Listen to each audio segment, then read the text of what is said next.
جہاں عبد المجید سنجرانی کی رپورٹ کے مطابق کرسمس ڈے کے حوالے سے منائی گئی تقریب میں ڈی پی او محمد علی وسیم نے مسیحی برادری کے ساتھ اظہار یکجہتی کے لیے انتھونی یونائیٹڈ چرچ اور گڈ نیوز چرچ گئے اور تقریب میں شریک ہوئے۔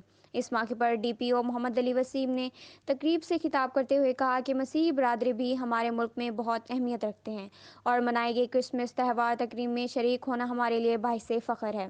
اس ملک پاکستان میں رہنے والے ہم سب پاکستانی ہیں، چاہے ہمارا عقیدہ جو بھی ہو، ہم سب کی پہچان پاکستان ہے، اس لیے ہم سب پر یہ ذمہ داری عائد ہوتی ہے کہ ہم سب پاکستانی ایسی خوشیوں کے موقع پر سب مل کر خوشیاں منائیں۔